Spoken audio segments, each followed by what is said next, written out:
Anexo 1. Os Yanomami no Brasil.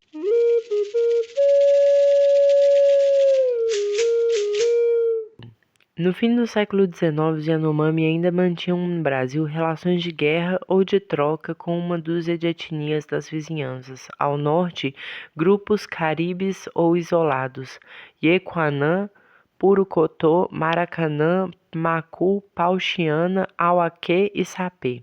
Ao sul, grupos aruaques, Mandauaca, Curiobana, Baré, Barruana e Yabarrana.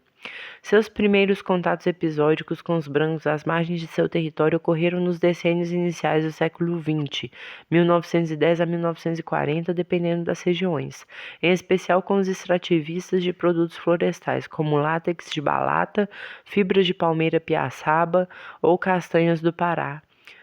com os militares da Comissão Brasileira Demarcadora de Limites, CBDL, agentes do Serviço de Proteção dos Índios, SPI, ou viajantes estrangeiros, geógrafos e etnógrafos como Theodor Koch Grunberg, 1872 a 1924. A abertura de postos dos SPI dos anos 1940 a 1950, em geral apoiando expedições fronteiriças da CBDL, e depois nos anos 1960 das missões evangélicas de origem americana New Tribes Mission, Evangelized Fields Mission, Baptist Mid Missions, ou católicas italianas, salesianos e Consolata, progressivamente estabeleceu os primeiros pontos de contato permanente no que se tornaria a partir daí a periferia do território Yanomami. Esses diversos estabelecimentos constituíram então aos poucos focos de concentração demográfica e sedentarização nas regiões em que foram implantados, pelo fato de garantirem aos Yanomami a distribuição regular de objetos manufaturados cobiçados e em especial de ferramentas metálicas. Muito depressa também serviram de porta de entrada para uma sucessão de epidemias e doenças infecciosas, sarampo, coqueluche, gripe, etc., a que os Yanomami, até então muito isolados, mostraram-se especialmente vulneráveis e que se revelaram assim muito letais. Durante essas epidemias, as comunidades próximas dos postos indigenistas ou missionários puderam receber ao menos alguns cuidados que limitaram as perdas demográficas, enquanto grupos mais isolados iam sendo sistematicamente dizimados. Os contatos regulares ou permanentes dos Yanomami com extrativistas e povos indigenistas ou missionários prosseguirão no conjunto de seu território até o início dos anos 70, mas os projetos de ocupação da Amazônia que emanaram dos governos da ditadura militar na época do logo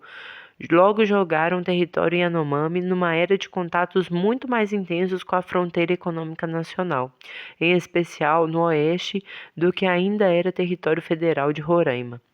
Assim, desde 1973, um trecho de 235 quilômetros da rodovia perimetral norte, BR-210, atravessou a parte meridional desse território no quadro do Plano de Integração Nacional, lançado em 1970 pelo governo do general Médici, 1964 a 1974, visando uma nova política de controle e povoamento da região amazônica. No fim do decênio, programas de colonização agrícola foram implantados ao longo do início desse eixo rodoviário, em seguida a instalação de mais um plano de desenvolvimento amazônico dos militares, o projeto Polo Amazônia, dessa vez impulsionado pelo governo do general Geisel, 1974 a 1979. A abertura dos canteiros das obras rodoviárias e depois o afluxo de colonos foram a origem de um choque epidemiológico sem precedentes para os Yanomami, causando novas e consideráveis perdas demográficas. O projeto megalomano da rodovia perimetral norte aberta na fronteira do Brasil com a Venezuela por cerca de 1.000 quilômetros foi subitamente abandonado no princípio de 1976 por falta de financiamentos internacionais. Só restaram na floresta Yanomami alguns trechos de pista de terra avermelhada, logo invadidos pela vegetação tropical, e uma situação de degradação social crônica entre as comunidades Yanomami da região do rio Ajarani, onde sua abertura fora iniciada em 1973 e onde tinham se estabelecido os primeiros colonos. O governo militar da época também empreendeu inventário sistemático dos recursos minerais, florestais e agrícolas na Amazônia, Projeto Radam, que evidenciou em 1975 o potencial mineral da Serra Parima, centro histórico do povoamento Yanomami. A divulgação dessas prospecções logo provocou na região uma invasão de mineiros artesanais atraídos pela exploração a céu aberto da cassiterita, dióxido de estanho. Alguns anos depois, a descoberta de jazidas auríferas aluviais nas terras altas Yanomami trouxe uma torrente de garimpeiros que não parou de se intensificar nos anos 1980, acabando por constituir a mais espetacular corrida do ouro do século XX. Assim, entre 1987 e 1990, nada menos que 90 pistas de pouso improvisadas foram abertas nas nascentes dos principais afluentes do Alto Rio Branco e os garimpeiros instalados na região ultrapassaram os 40 mil.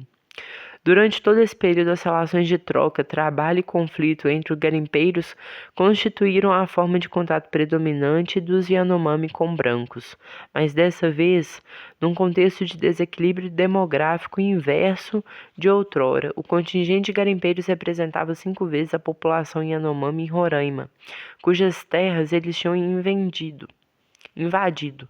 Essa invasão maciça teve novas e desastrosas consequências epidemiológicas e ecológicas em escala ainda mais considerável que a dos projetos rodoviários e de colonização agrícola dos anos 1970. Em apenas 3 anos, o desenvolvimento epidêmico da malária e das infecções respiratórias agudas provocou a morte de cerca de 13% dos Yanomami das terras altas de Roraima. A devastação e a poluição, mercúrio, combustíveis, lixo dos afluentes do curso superior dos principais rios da região pelas atividades de garimpo causaram, além disso, tamanha degradação do meio natural que as comunidades Yanomami foram privadas do essencial de seus meios de subsistência, agravando ainda mais a situação sanitária já deplorável.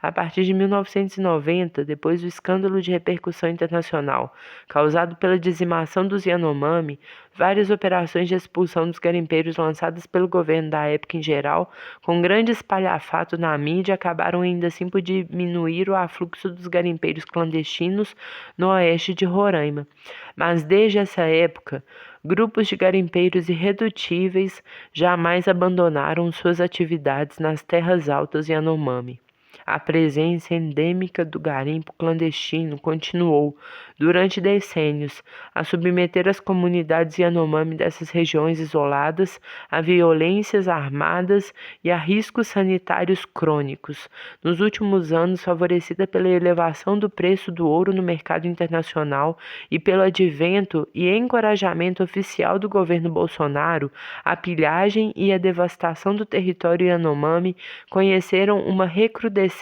exponencial. Cerca de 25 mil garimpeiros estão novamente em plena atividade, reeditando as cenas trágicas do fim dos anos 80, de devastação ecológica, violência e contaminação. E para completar, dessa vez, em plena pandemia de Covid-19, com desenvolvimento crescente do crime organizado. Além disso, apesar da sua homologação em 1992, 54% da área das terras Yanomami estão cobertas por mais de 600 requerimentos ou títulos minerários registrados no Ministério das Minas e Energia por diversas empresas públicas ou privadas, nacionais ou multinacionais. Por fim, a extensão progressiva da colonização, fomentada na região desde o final dos anos 70 pelas agências agrárias federais e locais, provocou em seu rastro um vasto movimento espontâneo de ocupação e de desmatamento que hoje se sobrepõe amplamente ao sudeste do território Yanomami, causando estragos cada vez mais sérios. Assim, além do uso predador dos recursos da floresta, os colonos, recorrendo a desmatamentos e queimadas em grande escala, numa região em que as estações secas são cada vez mais acentuadas, provocam periodicamente gigantescos incêndios que afetam de forma duradoura a floresta e sua biodiversidade.